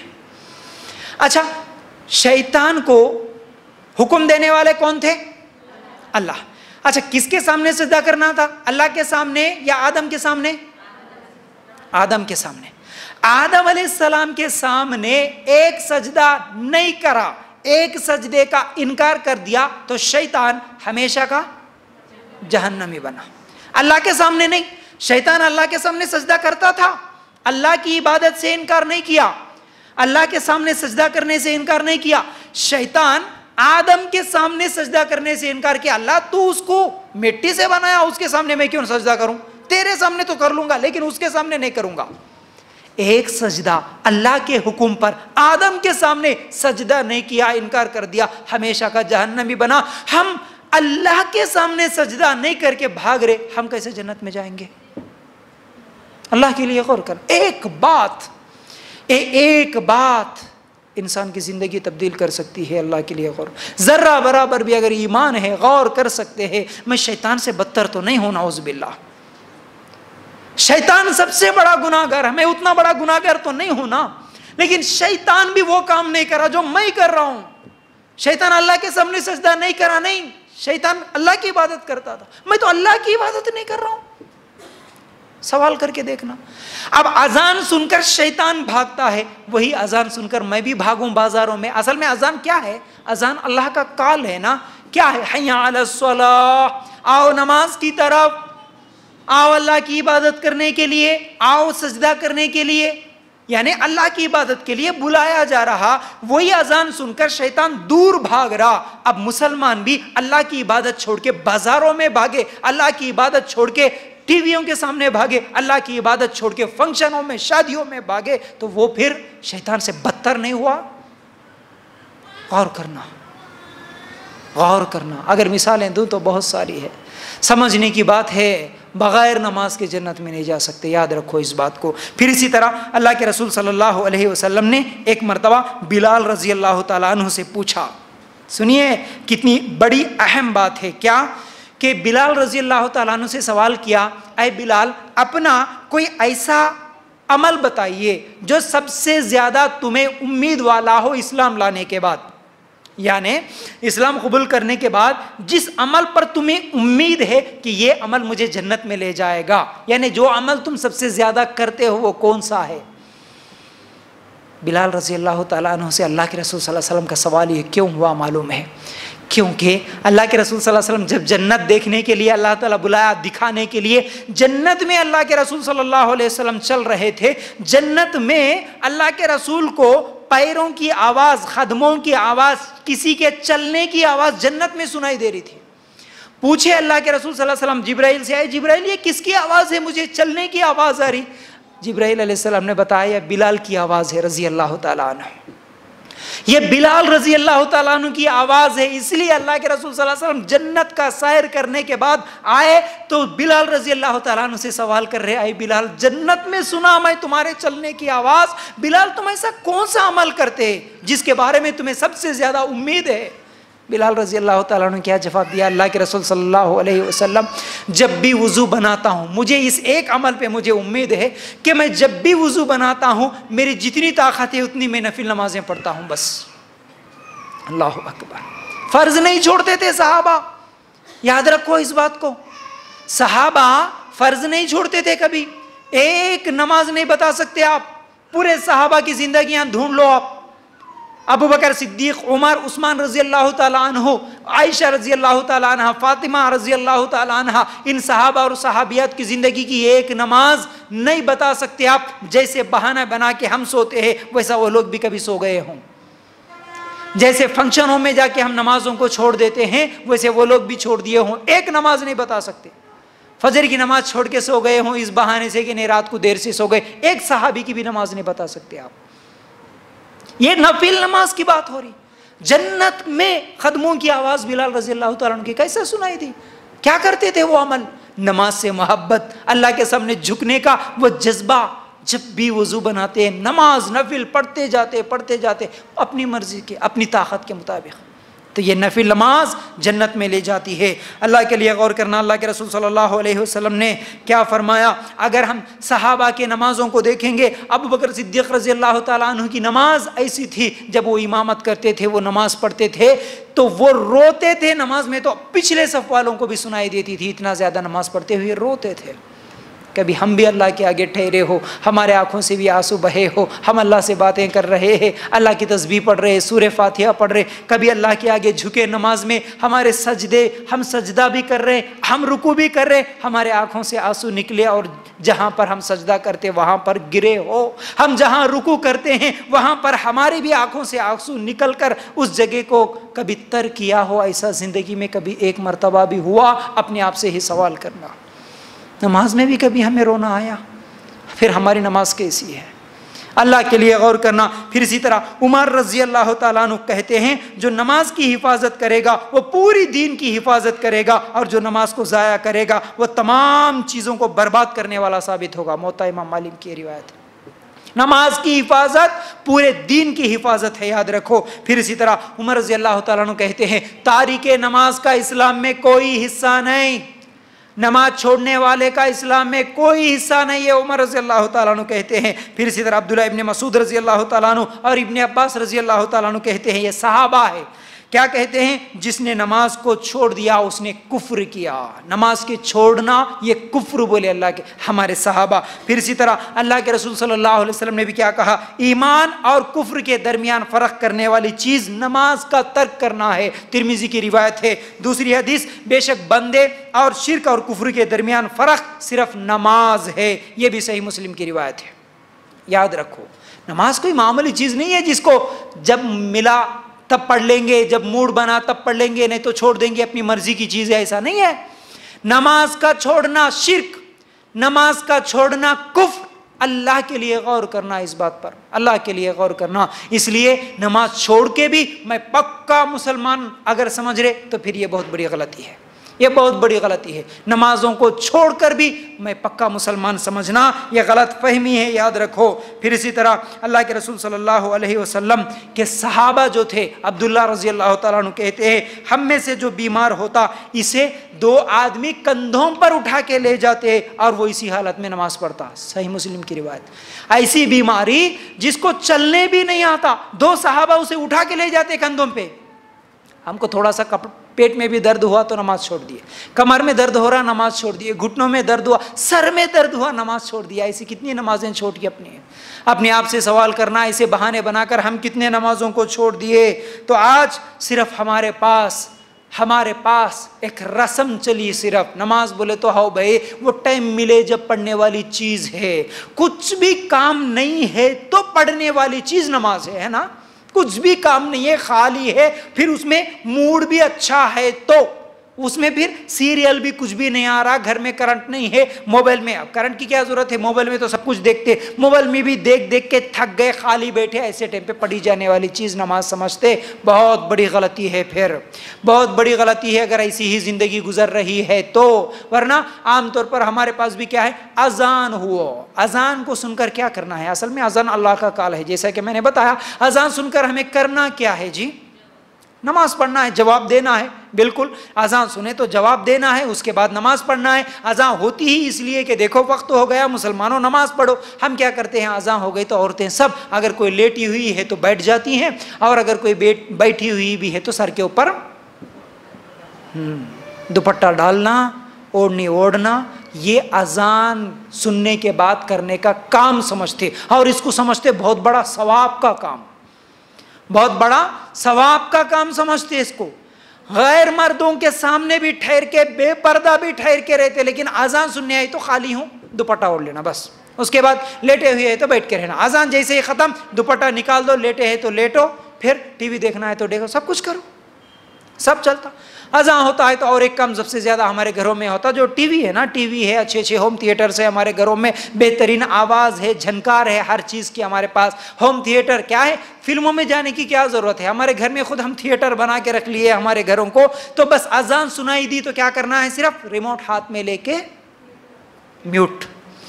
म्यूट करना। वो भी 50% लोगों का काम है। कुछ लोगों का काम क्या होता, अच्छा सीरियल चल रहा तो साउंड सिर्फ कम करना है, ताकि क्या होना, डायलॉग भी सुनना, अजान भी सुनना। ऐसे डायलॉग्स जब आते हैं सीरियलों के, उस वक्त अगर कोई मस्जिद का मुअज्जिन लंबी अजान दे दिया तो गालियां भी देते हैं मुअज्जिन को। क्या हो गया इसको आज बहुत लंबी आजान दे रहा, हालांकि अच्छा सीरियल जा रहा हमारा। यह है हमारा ईमान, यह है मुसलमान। अल्लाह के लिए गौर करना इन बातों पर। एक मिसाल से मैं आपको बात समझाना चाहता हूँ, वो ये है, याद रखो, अगर देखिए समझने वाले के लिए अल्लाह की एक आयत काफ़ी है, एक कुरान की आयत काफ़ी है। अगर सच्चा ईमान है तो वो अमल कर ही लेगा, उसकी पूरी ज़िंदगी बदल जाएगी। एक हदीस काफ़ी है, अगर अल्लाह के रसूल की सच्ची मोहब्बत है तो समझने वाले के लिए एक हदीस काफ़ी है। एक मिसाल भी काफ़ी हो जाती है कभी कभी किसी के लिए, वो पूरी ज़िंदगी तब्दील कर देती है उसके लिए। इसलिए मैं कुरान भी देता हूँ, कुरान की आयत की भी दलील देता हूँ, हदीस भी सुनाता हूँ, कभी कभी मिसाल भी देता हूँ, ताकि सुधर जाएं हम, हमारे मुसलमान सुनने वाले भाई हो या बहनें हो, सुधर जाए, सच्चे मुसलमान बन जाए, बस जन्नती बन जाए। बस किसी को तंज करना ये मेरा इरादा नहीं है। लेकिन याद रखो, गौर करना आप एक मर्तबा, बाजार में कुत्ते होते ना जी, अगर कोई कभी किसी कुत्ते को पाल के देखो, और सबसे ज्यादा वफादार जानवरों में कुत्ते को ही माना जाता ना, जितने भी लोग कुत्तों को पालते हैं या कभी आप देखते भी होंगे, वो कुत्ता बहुत ज्यादा मोहब्बत करता, जो पालता है उस मालिक से बहुत ज्यादा वफादार होता, उसके घर में किसी को आने नहीं देता, वो रात तमाम जागते रहता, सिर्फ आओ बोले तो आता, जाओ बोले तो जाता, लाओ बोले तो लाता, कोई चीज फेंकी हुई, कुत्ता बहुत बड़ा वफादार होता है। लेकिन याद रखो, अगर एक कुत्ता उसके आपस में, मतलब महल्ले के जो कुत्ते हैं, अब वो कुत्ते सब क्या है, वो सब एक दूसरे के कुछ ना कुछ रिश्तेदार तो होते ही है, कोई किसी का बाप है तो कोई माँ है, कोई बहनें हैं, कुछ तो भी है, उनकी एक अलग चीज, मतलब वो इंसानों में तो नहीं है, इंसानों से जैसी दोस्ती होती है वो कुत्तों की अलग दोस्ती होती है, तो बहरहाल उसके दोस्त भी होते हैं। अगर वो 4-5 कुत्तों के साथ एक कुत्ता बैठा हुआ हो, उनके साथ खेल रहा हो, ऐसी हालत में उस कुत्ते को जिसने पाला है, जो उसका मालिक है, जो उसे खिलाता, सुबह शाम रोटी देता है, अगर वो मालिक, वो कुत्ते का मालिक, अगर उस घर का मालिक वहां से गुजरे, जाते जाते अगर कुत्ते को आवाज दे, जो भी उसने नाम लगाया, टॉमी वामी कुछ तो भी, उस कुत्ते को सिर्फ आवाज दे, तो कुत्ता क्या करता? राइट, भाग के आता। वो ये नहीं देखता ये तो मेरे रिश्तेदार है जो मेरे साथ खेल रहे हैं, ये मेरे पड़ोसी है, ये मेरे दोस्त है जिनके साथ मैं खेल रहा हूं, अब इस खेल को छोड़कर उस आदमी के पास मैं कैसे जाऊं, नहीं सोचता। ये सब 4 टांगों वाले हैं, मेरी बिरादरी की है, इनको छोड़कर वो 2 टांगों वाले के पास मैं क्यों जाऊं, नहीं सोचता। जैसे ही उसने आवाज दिया वो फौरन दौड़ पड़ता उनकी तरफ। क्यों? कुत्ते को भी ये एहसास है, भले तुम मेरे रिश्तेदार होंगे, मेरे पड़ोसी होंगे, मेरे दोस्त होंगे, लेकिन जिसने आवाज दिया वो मेरा मालिक है जो मुझे खिलाता है, वो मेरा मालिक है जो मुझे खिलाता है, तो उसकी आवाज पर मैं जरूर भागूंगा। ये कुत्ते को एहसास है। हम इंसान, अशरफुल मखलूक, हमें भी एहसास है। ठीक है, मेरे बच्चे, मेरी बीवी, मेरा शौहर, मेरे रिश्तेदार, सब कुछ है, लेकिन आजान की आवाज आई, बुलाने वाला मेरा रब है जो मुझे हुक्म दिया नमाज के वक्त उसके सामने झुकने का, ये सब छोड़ूंगा, जाके मैं अल्लाह के आगे सजदा करूंगा। ये तड़प हमारे जहन में भी आया, कभी हमारे दिल में भी ये ख्याल आया? गौर करना इस बात पर, कितनी आसानी से हम नमाजों को छोड़ रहे हैं। तो ये नमाज है, नमाज को छोड़ना कुफ्र है, नमाज का छोड़ना शिर्क है, अपने आप से सवाल करना। फिर मैं बात को ज़्यादा आगे न बढ़ाते हुए, बहरहाल लंबा ना करते हुए बात को आगे बढ़ाता हूँ, वो ये है, देखिए सूरह तहरीम आयत नंबर 6 में भी अल्लाह ताला क्या फरमाते हैं, या अय्युहल्लज़ीना आमनू क़ू अनफुसकुम व अहलीकुम नारा, ईमान वालो अपने आप को भी जहन्नम की आग से बचाओ, अपने घर वालों को भी जहन्नम की आग से बचाओ। वो जहन्नम की आग जिसका ईंधन इंसान और पत्थर है, अल्लाह ताला उस जहन्नम में इंसानों को डाल के जलाएगा, पत्थरों को डाल के जलाएगा। अल्लाह का हुक्म क्या है? खुद भी बचो जहन्नम की आग से और तुम्हारे घर वालों को बचाओ। घर वालों को मतलब क्या है? मैं भी नमाज पढ़ूं और मेरे घर वालों को भी नमाज की ताकीद करूं, और जन्नत में जाने वाले आमाल मैं भी करूं, मेरे घर वालों को भी उसकी तलखीन करूं। यह अल्लाह ताला का हुक्म है, याद रखना। तो बहरहाल एक और वाक़या ग़ज़वे उहद का मैं आप लोगों के सामने बयान करना चाहता हूँ। वो ये है, सही बुखारी में है, ग़ज़वे उहद या ग़ज़वे तबुक का, ग़ज़वे खंदक का मौक़ा है। अल्लाह के रसूल सल्लल्लाहु अलैहि वसल्लम, हमारे नबी के बारे में हम हमेशा सुनते हैं कितने नरम दिल थे, कितने नरम दिल थे हमारे नबी सल्लल्लाहु अलैहि वसल्लम। कभी किसी के लिए, अपनी ज़ात के लिए कभी किसी को न गालियाँ दिए, न बद्दुआ दिए, न किसी को मारे, न बदला लिए। हमारे नबी सल्लल्लाहु अलैहि वसल्लम सबको माफ़ करे, सबको माफ़ करे। बेटी के खातिल को भी माफ़ कर दिए, सगे चाचा के खातिल को भी माफ़ कर दिए। इतने रहम दिल हमारे नबी सल्लल्लाहु अलैहि वसल्लम। लेकिन एक मौका ऐसा था जहाँ पर कुछ लोगों के लिए बद्दुआ दिए हमारे नबी सल्लल्लाहु अलैहि वसल्लम। क्या हुआ था? अल्लाह के रसूल सल्लल्लाहु अलैहि वसल्लम ने एक मरतबा बद्दुआ दी। क्या? ऐ अल्लाह, इन मुशरिकीन की खबरों को और इनके घरों को अल्लाह तू आग लगा दे, अल्लाह इनके घरों में आग जला दे, जिन्होंने हमें नमाज पढ़ने से रोक दिया। क्योंकि उन मुशरिकीन के तरफ से जो हमला हो रहा था, उस वक़्त सहाबा और नबी सल्लल्लाहु अलैहि वसल्लम उनका मुकाबला करने की तैयारी में थे। असर की नमाज छूट गई। अल्लाह के रसूल सल्लल्लाहु अलैहि वसल्लम असर और मगरिब को मगरिब के वक्त में पढ़े, असर के वक्त में, उस वक्त में नमाज नहीं पढ़ सके, तो अल्लाह के रसूल सल्लल्लाहु अलैहि वसल्लम मगरिब के बाद उनके लिए बद्दुआ करे, ऐ अल्लाह इन लोगों के घरों को तू आग लगा दे, इन लोगों के खबरों को तू अंगार से जला दे अल्लाह, जिन लोगों ने हमें नमाज नहीं पढ़ने दिया, नमाज से रोक दिया। कितनी अहम चीज। अल्लाह के रसूल मारने वाले के लिए कभी बद्दुआ नहीं दिए, लेकिन नमाज जिसकी वजह से छूटी उसके लिए बद्दुआ दिए। तो नमाज की कितनी अहमियत है, तब जाके अल्लाह के रसूल सल्लल्लाहु अलैहि वसल्लम की बद्दुआ दिए। अपने आप से सवाल करना। फिर इसी तरह हमारी हालत क्या है? अल्लाह के रसूल सल्लल्लाहु अलैहि वसल्लम ने फरमाया, क़यामत के दिन सबसे पहले जो हिसाब होगा वो नमाज का होगा। अगर नमाज दुरुस्त हो गई तो फिर उसके लिए बाकी तमाम आमाल दुरुस्त हो जाएंगे, और अगर नमाज दुरुस्त नहीं हुई तो क़यामत के दिन उसके लिए बाकी अमाल भी बड़े मुश्किल हो जाएंगे। याद रखो, सूरह कलम आयत नंबर 42 निकाल कर देखो, अल्लाह ताला इस आयत में क्या फरमाते हैं? वअमुर, सूरह कलम आयत नंबर 42, यौम युक्शफु अन साक़िन व युदअउना इला सुजूद फला यस्ततिऊन, जिस दिन पिंडली खोल दी जाएगी और सजदे के लिए बुलाए जाएंगे तो उस दिन सजदा नहीं कर सकेंगे। अल्लाह ताला क़यामत का मंजर इस आयत में बयान कर रहे। और करना इस आयत पर भी क्या हुआ कि क़यामत के दिन अल्लाह ताला, अब क़यामत का मंजर कब कैसा है हम सब जानते हैं। क़यामत का दिन है, इंसान अपने पसीनों में डुबकियां खाता हुआ होगा, चीखता हुआ होगा, चिल्लाता हुआ होगा, एक दूसरे को देखकर भाग रहा होगा। माँ बाप भाई शोहर एक दूसरे को देख के भागेंगे, क्या है, पसीनों में डुबकियां खाते हुए होंगे। ऐसी हालत में अल्लाह ताला, ये सब कब होगा? अभी तक अल्लाह ताला मैदान महशर में नहीं आए, अभी तक अल्लाह ताला हिसाब शुरू नहीं करे, लेकिन कुछ देर के बाद इंसान का चीखना, चिल्लाना, पुकारना, नबियों के पास जाके दुआ के लिए मांगना, ये सब होने के बाद अल्लाह ताला जब मैदान महशर में आएंगे, आने के बाद ऐलान होगा। क्या ऐलान? ऐ लोगों, थोड़ी देर के लिए तसव्वुर करके देखना, सोच के देखना, महसूस करके देखना, उस दिन मैं भी हूँगा, हम सब होंगे। क़यामत तक पैदा होने वाले सब के सब एक मैदान में इंसान खड़े हुए होंगे, सब चीख रहे, चिल्ला रहे, सब भाग रहे। अब अल्लाह ताला की तरफ से आवाज़ आई, सब लोगों को सुनाई दे रही है आवाज़। क्या आवाज़ है? ऐ लोगों, सजदा करो अल्लाह के सामने, ऐ लोगों सजदा करो। हम उस दिन देख लिए, मौत की सख्तियाँ देख लिए, फरिश्तों को देख लिए, जहन्नम का चीखना और पुकारना देख लिए, क़यामत की गर्मी देख लिए। ये सब देखने के बाद हर एक की तो ख्वाहिश होगी हम जन्नत में चले जाए। अब अल्लाह की तरफ से आवाज़ आई कि ऐ लोगों सजदा करो। उस वक़्त किसी की हिम्मत ये होगी कि मैं सजदा ना करूं? किसी की हिम्मत नहीं होगी।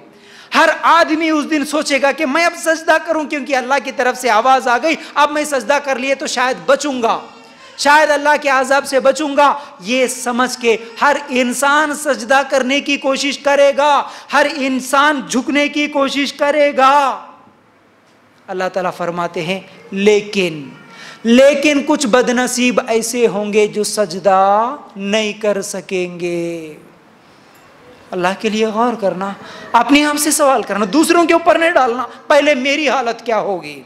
मेरी हालत क्या होगी, अपने आप से सवाल करना। अल्लाह क़यामत का दिन होगा, सबके सब परेशान हैं, चीख रहे पुकार रहे, अल्लाह उस गर्मी में मैं भी हूँ। अल्लाह तेरी आवाज़ जब आएगी, अगर तेरी आवाज़ सुनकर मैं सजदा करने की कोशिश करूँ और अगर मैं सजदा ना कर सकूँ, मेरी कमर सीधी की सीधी ही रह जाए, मेरी क्या हालत होगी। अपने आप से ही सवाल करना। अगर मैं ठहरा रहा, मेरे आजू बाजू में जितने लोग थे सबके सब सजदे में पड़ गए, मैं कोशिश कर रहा हूं सजदा करने की, लेकिन मेरी कमर नहीं झुकती, मैं खड़ा रहा, अल्लाह देख रहा है, क्या हालत होगी। क्यों नहीं होगा, क्यों सजदा नहीं कर सकेगा, क्यों पीठ सीधी की सीधी रह जाएगी। अल्लाह ताला फरमाते हैं तू दुनिया में भी सजदे के लिए बुलाया जाता था तो सजदा नहीं करता था, इसलिए तुझे आज तौफीक नहीं होगी सजदा करने की। दुनिया में भी तुझे आवाज दी जाती थी, दिन में 5 टाइम सुनता था, हय्या अला सलाह, आओ नमाज की तरफ, आओ अल्लाह के आगे झुकने के लिए, सुनता था। उस वक्त सजदा नहीं किया, इसलिए क़यामत में भी आवाज हुई अल्लाह की तरफ से, अब तुझे सजदे की तौफीक नहीं होगी। कितना खतरनाक मामला है। फिर मैं कैसे जन्नत में जा सकता अगर अल्लाह की आवाज सुन के भी मैं सजदा ना कर सका। तो कौन वो बदनसीब, वो मैं भी हो सकता, आप भी हो सकते, कोई भी हो सकते, लेकिन कौन, जो दुनिया में नमाज नहीं पढ़ता था, 5 टाइम की नमाज दुनिया में नहीं पढ़ता था, वो सीधा रह जाएगा, उसको झुकने की तौफीक नहीं होगी, याद रखो। फिर इसी तरह अल्लाह ताला सूरह मुद्दस्सिर में भी क्या फरमाते हैं, कल क़यामत के दिन कुछ लोग जन्नत में जाएंगे, जब कुछ लोग जहन्नम में जाएंगे, जन्नती लोग जहन्नम में जलने वालों को देखेंगे, देख के पुकारेंगे, अरे जहन्नम में जलने वालों, तुम तो हमारे दोस्त थे, तुम हमारे पड़ोसी थे, क्या हो गया, तुम जहन्नम में क्यों जल रहे। क्या पुकार रहे, मा सलकाकुम फी सकर, तुम्हें दोज़ख में किस चीज ने डाला। वो जवाब क्या दे रहे, कालू लम नकु मिनल मुसल्लीन, और जवाब देंगे कि हम नमाज नहीं पढ़ते थे। हाँ, थे तुम्हारे पड़ोसी, थे तुम्हारे रिश्तेदार, लेकिन हम नमाज नहीं पढ़ते थे। जहन्नम में जाएंगे, क्यों, क्योंकि नमाज नहीं पढ़ने की वजह से। याद रखो इस बात को। इसी तरह एक आखिरी आयत और बड़ी अहम आयत है, सूरह माऊन है, हम सब पढ़ते हैं सूरह माऊन। अराइतल्लज़ी युकज़्ज़िबु बिद्दीन फ़ज़ालिकल्लज़ी यदुअल यतीम वला यहुद्दु अला तुआमिल मिस्कीन फ़वैलुल लिल मुसल्लीन। वैल है, जहन्नम की एक वादी का नाम है वैल, फ़वैलुल लिल मुसल्लीन। तर्जुमा देखो, वैल है, जहन्नम है, मुसल्लीन के लिए, नमाज पढ़ने वालों के लिए बोल रहे अल्लाह ताला। हाँ, नमाज पढ़ने वालों के लिए जहन्नम है बोल रहे अल्लाह ताला। ये कैसी बात है, नमाज पढ़ने वाले जहन्नम में जाएंगे, नमाज पढ़ने वाले जहन्नम में जाएंगे। हाँ, बिल्कुल जाएंगे। ववैलुल लिल मुसल्लीन, अगली आयत पढ़ो, अल्लज़ीना हुम अन सलातिहिम साहून। वो नमाजी, ऐसे ही नमाज पढ़ने वाले जो अपनी नमाज में गफलत बरतते हैं, वो भी जहन्नम में जाएंगे। नमाज पढ़ने वाले भी जाएंगे जहन्नम में जो अपनी नमाज में गफलत बरतते हैं। का मतलब क्या है, दिन में 1 पढ़ लिया, 4 छोड़ दिया, 4 पढ़ लिया, 1 छोड़ दिया, 3 पढ़ लिया, 2 छोड़ दिया, मर्जी में आए जब पढ़ा, मर्जी में नहीं आए तो छोड़ दिया, बोर लगा तो छोड़ा, मूड नहीं है तो छोड़ा, फंक्शन में गए तो छोड़ा, सफर में गए तो छोड़ दिया, मर्जी की नमाज पढ़ा। दिन में 4 बराबर टाइम पे पढ़ता था, लेकिन फजर की नमाज बड़ी मुश्किल है ना जी, नींद से जागना बड़ा मुश्किल है ना जी। फजर 1 नहीं पढ़ता था, बाकी 4 पढ़ता था। अल्लाह ताला उसके लिए बोल रहे फ़वैलुल लिल मुसल्लीन, जाएगा वो भी जहन्नम में, जाएगी ऐसी औरत भी जहन्नम में जो 1 नहीं पढ़ती थी, 4 पढ़ती थी। नमाज में गफलत इंसान को जहन्नम में ले जाती। क्या करेंगे, क्या करेंगे वहां पर जाने के बाद? चीखो, चिल्लाओ, पुकारो, कुछ काम आने वाली चीज नहीं है, कोई चीज काम आने वाली नहीं है, ना माल, ना रिश्तेदारी, ना मोहब्बत। उस दिन क्या होगा फिर हालत, अल्लाह के लिए गौर करना। तो जहन्नम, ऐसी जहन्नम जिसकी गर्मी हम बर्दाश्त नहीं कर सकते, जिसकी तकलीफ़ हम बर्दाश्त नहीं कर सकते। हम दुनिया की गर्मी बर्दाश्त नहीं कर सकते, दुनिया की तकलीफ़ें बर्दाश्त नहीं कर सकते, वो जहन्नम की आग कैसे बर्दाश्त करेंगे? याद रखो, कोई मामूली चीज़ नहीं है। उस दिन बहाने नहीं बना सकते हम, अल्लाह मेरा छोटा बच्चा था, छोटी बच्ची थी, पेशाब कर देता था बार बार, इसलिए कपड़े नापाक होते, इसलिए नमाज छोड़ती थी। बहाना नहीं बना सकते। क्यों हमारे सहाबियात बहाना नहीं बनाए? हालांकि उस ज़माने में आज की जैसी सहूलतें नहीं थी। क्या आज बच्चों के पेशाब से बचते हुए माँ नमाज नहीं पढ़ सकती है, पाक व साफ नहीं रह सकती है? बिल्कुल रह सकती है, बड़ा आसान है, कोई बहाना नहीं चलेगा। नमाज आसान है समझने वाले के लिए, नमाज कोई मुश्किल नहीं है। जिसके दिल में अल्लाह का डर है ना, उसके लिए नमाज आसान है। जिसके दिल में अल्लाह का डर नहीं है ना, उसके लिए नमाज बहुत बड़ी भारी चीज़ है, बहुत मुश्किल चीज़ है। इसलिए मेरे भाई और मेरी माँ बहनों, नमाज कभी ना छोड़े, ज़िंदगी में कोई नमाज ना छोड़े, वरना फिर हमारे लिए जहन्नम है, फिर उस जहन्नम से बचाने वाला कोई नहीं होगा। इसी तरह अगर उलमा के कुछ फतावे भी अगर हम देखेंगे, उसेमीन, शेख हुसैन सऊदी के बहुत बड़े मुफ्ती हैं, वो ये कहते हैं कि नमाज बिल्कुल नहीं पढ़ता तो वो काफिर है, खा वो नमाज के वजूब का इकरार करे या ना करे। उसे मालूम है नमाज पढ़ना बोल के, लेकिन नहीं पढ़ता, तो ऐसा आदमी मुसलमान ही नहीं है, वो काफिर है बोल दिया। याद रखो। और ईमान वाले होते भी कैसे हैं? कुछ दिन पहले, शायद 1 साल पहले, एक न्यूज़ आई थी सऊदी की, एक औरत कोर्ट में केस डाली, क्या कि मुझे मेरे शोहर से खुला चाहिए, मैं मेरे शोहर के साथ जिंदगी गुजारना नहीं चाहती। जब कोर्ट में बुलाया गया, जज ने पूछा कि क्यों इस तरह तुम खुला मांगती हो, तो कहती हैं कि मेरा शोहर बेनमाजी है, बेनमाजी के साथ मेरी ज़िंदगी नहीं गुजर सकती, मुझे खुला चाहिए। ये ईमान वाली औरतें होती हैं। अल्लाह के लिए गौर करना, वैसा जज्बा होना चाहिए। भी दी उन्होंने सूरह फुरकान की आयत नंबर 43, अरायता मन इत्तखज़ इलाहहु हवा, जिसने अपने नफ्स को माबूद बना लिया वो मुशरिक है, वो मुसलमान नहीं होता। क्या है? नफ्स को माबूद, पत्थर को माबूद बनाया तो काफिर, मुशरिक। झंडे को, जानवर को, मूर्ति को अगर माबूद बनाया तो काफिर, मुशरिक। इसी तरह नफ्स को, मर्जी को, दिल को, ख्वाहिश को माबूद बनाया वो भी मुशरिक है। मेरी ख्वाहिश बोले जैसा मैं सुनता हूँ, अल्लाह बोले जैसा नहीं सुनता हूँ, यही हो गया ना। अल्लाह का हुक्म था तुझे 5 बजे नमाज पढ़ना था, लेकिन तेरी ख्वाहिश बोल रही कि 7 बजे नमाज पढ़, तू 7 बजे नमाज पढ़ रहा है, इसलिए तो अल्लाह का हुक्म नहीं माना, मुशरिक है, इस्लाम से बाहर है। बोले अब्दुल कादिर जिलानी, कितने लोग नहीं सुनते इस नाम को, अब्दुल कादिर जिलानी, हालांकि ये बहुत बड़े आलिम थे। अल्लाह के लिए गौर करना, आज जो कुछ भी हो रहा उनके नाम से वो तो गलत हो रहा, लेकिन वो अपनी किताब गुनियतुत तालिबीन में लिखते हैं कि जो बेनमाजी है, नमाज नहीं पढ़ता था, अगर वो मर गया तो वो उसकी जनाजे की नमाज ना पढ़े और उसे मुसलमानों के कब्रिस्तान में दफन ना करें। मुसलमानों के कब्रिस्तान में भी दफन मत करो जो नमाज नहीं पढ़ता। ये उलमा जो ईमान वाले थे उनके फतावे हैं। आज हम नमाज को मामूली चीज़ समझें, इसको छोड़ने को कोई गुनाह ही नहीं समझे। ऐसी ही हमारी ज़िंदगी गुजर जा रही, ऐसी ही हमारी ज़िंदगी गुजर जा रही। मौत कब आती, किसको बोल के नहीं आती, किसको बता के नहीं आती। अल्लाह के लिए गौर करना, मौत के आने से पहले पहले सच्ची तौबा कर लो, सच्ची तौबा कर लो। अगर आज तक नमाज नहीं पढ़े होंगे तो आज के बाद इरादा कर लो, अल्लाह आज के बाद हम नमाज नहीं छोड़ेंगे।